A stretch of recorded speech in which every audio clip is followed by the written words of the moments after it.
It is a joy and a privilege to be here. I don't have the words to express the thanks and the gratitude of International Meeting Point for all of you. I feel a bit like Paul this morning, the Apostle Paul, when he writes to the church in Colossae and he says, "We have heard of your faith in the Lord Jesus Christ and your love for all the saints." As Jim, David, and Jonathan arrived down multiple times through the years, we hear of your faith. It is a highlight for me as they arrive just to hear what God is doing in you and what God is doing through you. I am blessed by what I hear of what God is doing and of your faith. We've also heard of your love. Actually, I haven't heard of your love. I've seen your love. And I just want to stop this morning and say, thank you. Thank you for your generosity. Thank you for giving. Thank you for the bikes, for the food, for the clothes, for the many ways that you have blessed so many people. And thank you for your support for our work through United Appeal. We greatly, greatly appreciate it. But thank you more than all of that for your partnership and for your prayers. What goes on in International Meeting Point is not my work. It is not International Meeting Point's work. It is your work as you pray with us. So thank you for your prayers. Thank you for your partnership. Thank you for your generosity. This morning we read from Thessalonians. Paul is on a second missionary journey. He's been in Philippi. He's just got out of prison. Now, for some people, they might have gone off for a retreat. Paul doesn't. He heads straight down to Thessalonica. He's not long in Thessalonica until there's another riot and he has to move on. It's within 6 months of moving on that Paul writes this letter back to his friends in Thessalonica, where he spent a very short time. And what does Paul remember? He says, "I remember your work produced by faith, your labor prompted by love, your endurance inspired by hope." In verse 6 that we read, Paul reminds them that their faith came through severe suffering. Shaheen was born in the Middle East. He went to university. He then started to study a master's in international law. While he was there studying, one of his friends came into his bedroom one evening and said, "Shaheen, I've got a book that I want you to read." Shaheen's shelf was full of books. And he said, "Oh yeah, another one." He expected a law book or something like that. His friend passed him the New Testament. And Shaheen said, no, I'll not read that book, thank you. His friend said, "Well, just keep it anyway." Shaheen put it up on his shelf. As the weeks, as the months progressed, Shaheen realized that there was something stirring. There was something in his heart. There was an uneasiness, there was an unsettledness. And eventually Shaheen took off the shelf the New Testament and opened it and started to read it. Shaheen said to me, "Henry, by the time I got to Matthew chapter 7, verse 16, the light came on." Now, apart from Jonathan, probably you're all like me and you're thinking, what on earth is Matthew 7 verse 16? "By your fruit you will know them. A good tree cannot bear bad fruit, and a good tree cannot bear bad fruit, and a bad tree cannot bear good fruit." Now, Shaheen, the light went on in that verse. He said, "Yes, Henry." That was the verse that made me realize that the truth was to be found somewhere else and not in my tradition and not where I came from. Over the weeks, Shaheen read more. His friends started to meet with him. He came to faith. He joined a secret fellowship that met on different days, on different weeks, in different places. And soon Shaheen became one of the leaders. Shaheen was on his way to meet with some of the Christians in his city when he got a phone call from his sister, and it was his older sister, and his older sister said, "Shaheen, you better just go right now to visit your mum. She's not well and she's in hospital." And Shaheen went, "Well, I've got something on this evening." "Well, what have you got on this evening?" "Well, I've got something on." Shaheen, you better go and see your mother now."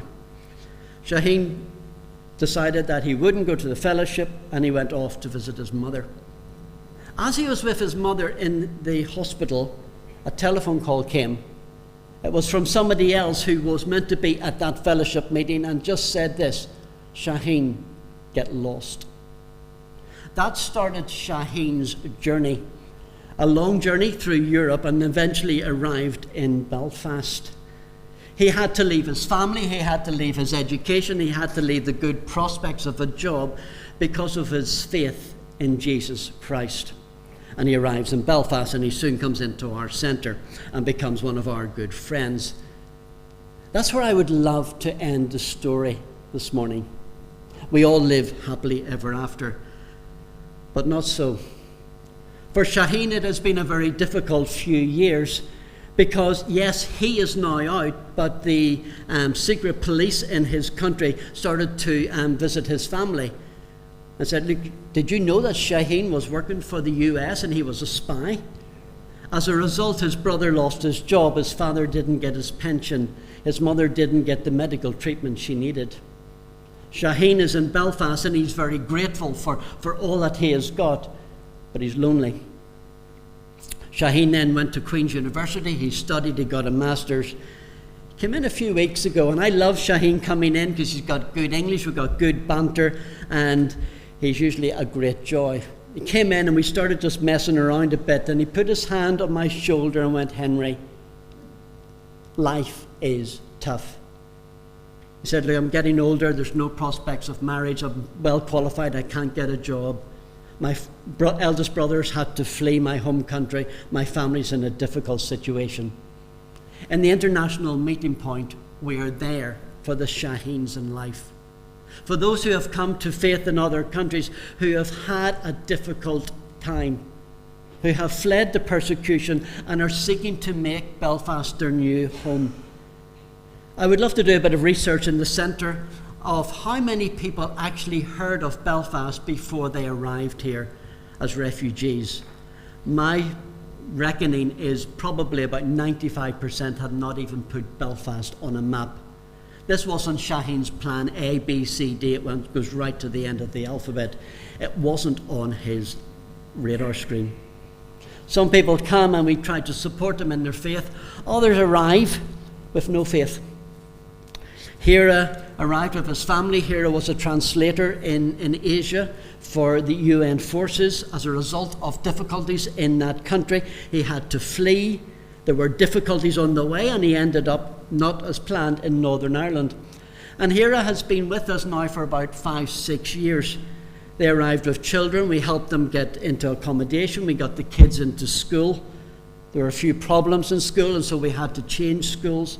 There were some health issues. We helped them with doctors and getting them the right treatment that they needed. And Hira would be in and out, and his family would be in and out of the centre quite often. About 2 years ago, Hira came into the centre one day and said, it was just the usual. It's good to see you, Hira. He said, no, Henry, I want to have a chat. Hira talked with my leader, turned to Keith, and he said, me and my family want to become followers of Jesus. Hira had seen the love that people had shown them in Northern Ireland. He had realised that those who had loved him, those who had come alongside of them, not just in International Meeting Point, but in other churches as well, were those who followed Jesus. And he wanted to follow Jesus too. And it's been beautiful to walk with Hira. He's now a member of a church in North Belfast. Him and his family have been baptised, walking in faith. But a faith that has been born out of severe suffering, a faith that has not been easy. In the centre, we have over 700 different people in and out of the centre over the last year. As you can see, the vast majority of them are from Eritrea. Eritrea and Ethiopia are fighting against rebels, and it's a very difficult political situation in that area. A lot of the people that are fleeing from Eritrea are Christians seeking to flee from death and persecution. It hasn't been easy. If you can actually read the list, and maybe you can't, you'll probably see that there are some listed countries that you might be saying to yourself, is that really a country?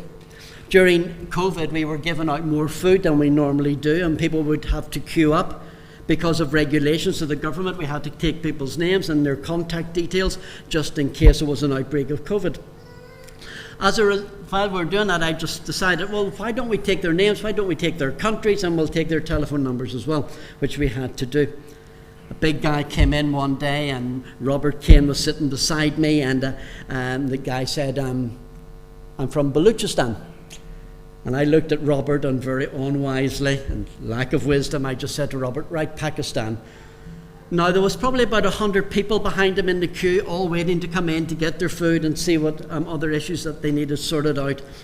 But we got about a 10-minute lecture as to why Baluchistan really should be a country and should have its independence from Pakistan. And there are other countries on that list as well. If you have any problems with the list I have, can I invite you to come to the centre and try to convince them that they're not real countries? But we're there to bless. Paul remembers those in Thessalonica and their faith. He also remembers their love. Your labour prompted by love, agape, that love that gives irrespective of merit, that love that does not seek to receive but to give. And so we have lunch. So the bottom left-hand corner, you'll see lunch. That's a Wednesday. It tends to be a bit bigger because of some of the activities going on. And on last Wednesday, we had over 100 people having lunch. Can I ask you just to pray? Pray for lunchtime. As we gather, as we eat our rice, as we eat our curry, sometimes it's soup, but we're sitting at tables and we're talking, sharing each other's problems, talking about issues, opportunities to show the love of Jesus in various ways. So there's a lunch every day as people come in.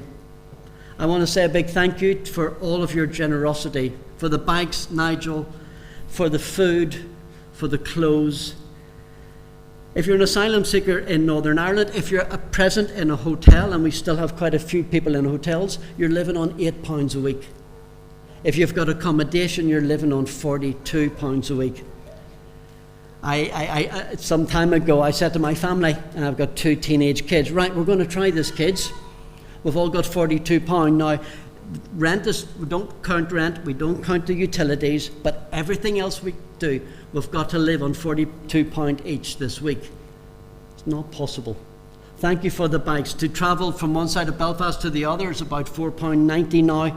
Just not possible on the money that they have. To be able to get a bike. When we started giving out the bikes, it's from the centre. Our centre's on the Lisburn Road. And quite a lot of the bikes were going out to ladies. And, if we had helmets, we gave them helmets, and we gave them locks if we had locks, and we got them onto bikes, and we basically sent them off. Didn't take us too long to realise that some of the ladies had never been on a bike before. Now, if you're learning to ride a bike, can I just recommend that you don't try the Lisburn Road. Thankfully, it was okay. But taking them to Botanic Gardens, taking them to Ormo Park, giving them a bike, teaching them how to ride, giving them some independence. And of course then the bikes break down, and so they all come back and need repaired, and so it goes on. But an expression of the love of Jesus in practical ways.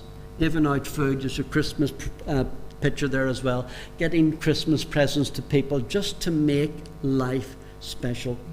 One of the things that we do on a Monday, Tuesday and Wednesdays is teaching English. At present I have an extra job.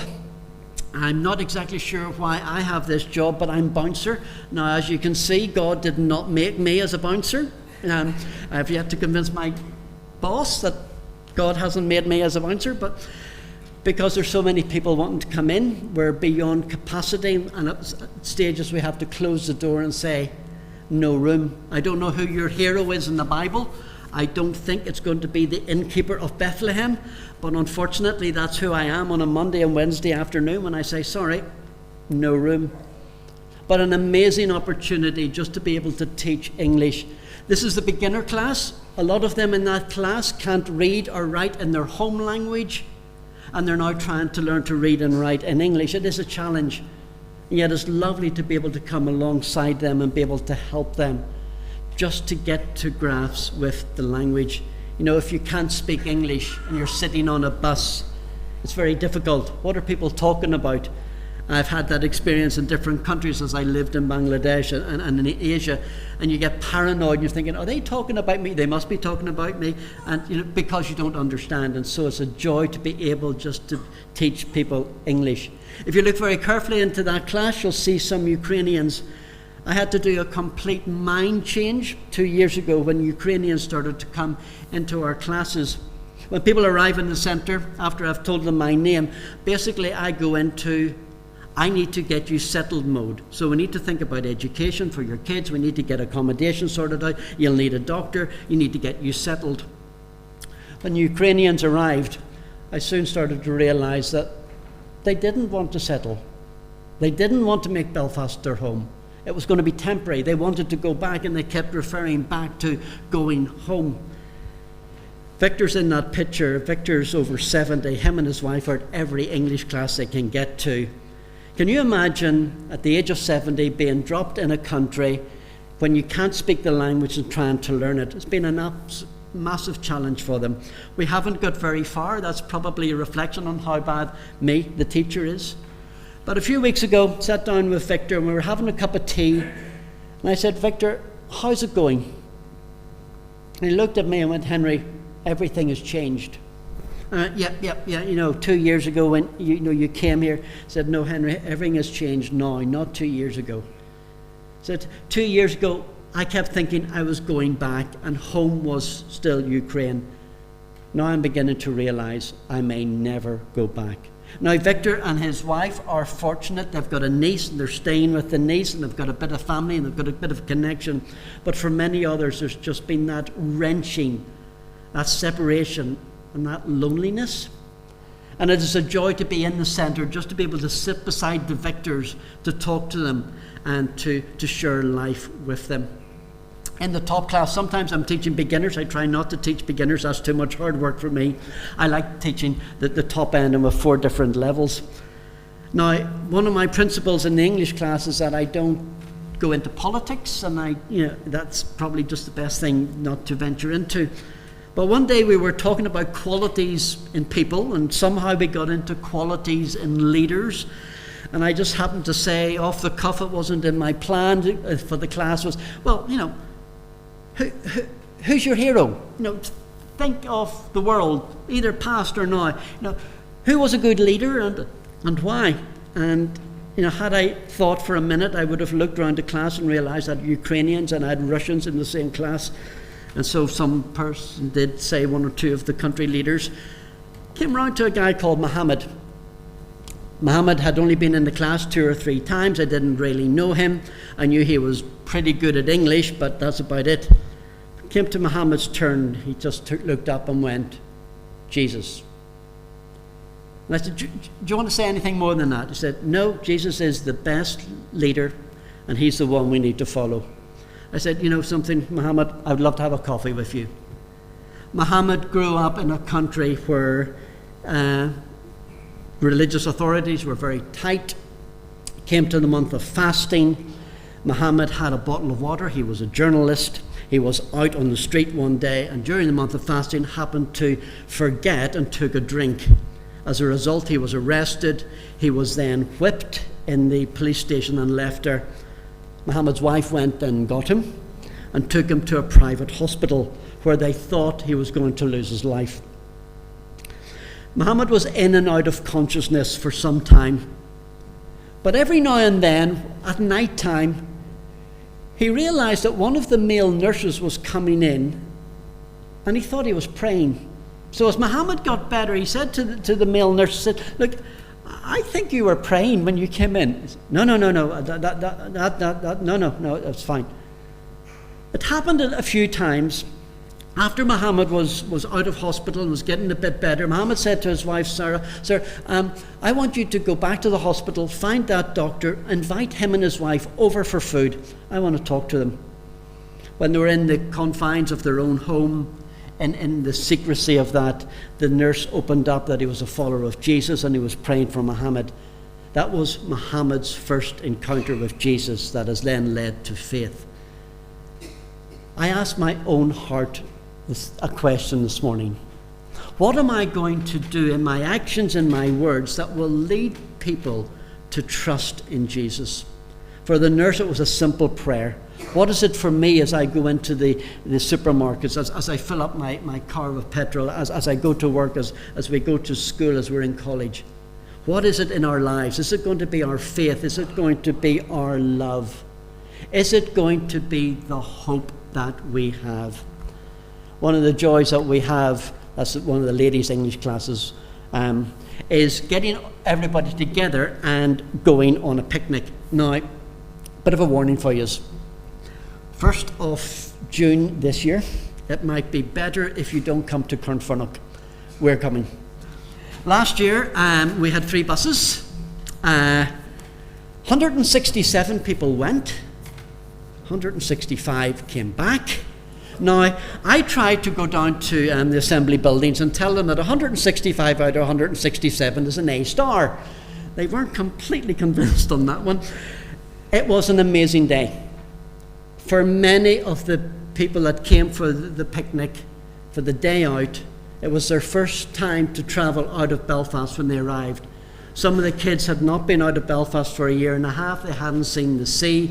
And the energy and the excitement was amazing on the buses. We got there, we had a great barbecue. Time just to be able to be along with people. As we were getting back in the bus now, in my lack of wisdom, when we were getting the buses full, I said to Sharon, who's a wonderful deaconess that works with me, Sharon, would you take the first bus? And I want to get the mums and the kids in the first bus, and you go on to Carnfunnock, and we'll follow on. Unfortunately, all the children on that bus were sick. I was not in Sharon's good books as we got to Carnfunnock. So I decided, okay, let's mix it around a bit on the buses so the people on the first bus don't need to go back on the first bus, and that's where it all went sort of south. As we were getting people onto the bus, there was this rather large, maybe I shouldn't say this off the pulpit, lady from Africa, and she comes straight up to me and she just says, Henry, thank you. And I said, yes, Fatima, that's okay. Get on in the bus. Have you got your 2 children with you? No, Henry, listen to me. I said, Fatima, I need to get everybody on the bus here. And the bus driver's looking at me. Henry, look at the time. I said, yeah. Henry, would you listen to me? I went, oh, okay. Fatima, what do you want to say? I said, Henry, thank you. Yeah, you've said that. I said, Henry, last year, my kids went back to school in September. And the kids in school, and they're at a secondary school, said, do you know where we went on our summer holidays? Do you know what we did? And my girls had nothing to say. My girls this year will be going back to school and said they went to Carnfunnock for their summer holidays. And it made me realize things that are small and slightly stressful at times for us are so important to people. It was a great day. We did lose 2 people. Let me assure you, we did find them on the beach. That's another story, but just taking people away, living life with them, but also sitting down as well. Wednesdays and Thursdays in the centre, it is time for Bible studies. It's time for reflection. It's a time to show forth and proclaim the hope that we have in Jesus Christ. So this is one of the discussion groups. There's a lady in it. I'm not going to go into her details. Her husband was shot in front of her and her 2 sons. She held it together in Greece for 2 years. She made it to Northern Ireland, and that's where she crumbled. Due to mental health and anxiety and pressure, her son had to basically take charge of the family, carrying his mother, carrying the little brother as they just settle into life. It's a joy to sit in a discussion group and have her join us as we talk about the hope that we have in Jesus. So we have Bible studies, we have Alpha courses, which are led by the Reverend Ivan Steen, and this one is translated into Farsi. A ray of hope, where Jesus is our hope. There is a hope that burns within my heart that gives me strength for every passing day. A glimpse of glory now revealed in meagre part, yet drives all doubt away. I stand in Christ with sins forgiven, and Christ in me, the hope of heaven, my highest calling and my deepest joy. to make His will my home. As we go into a new week, what is faith going to look like for each of us? How are we going to demonstrate love? How are we going to show forth hope? May we take these words. May I, tomorrow morning, as I head back into the centre, take those words, and may we live out our faith, our love, and our hope for Jesus. Can I just finally just say thank you.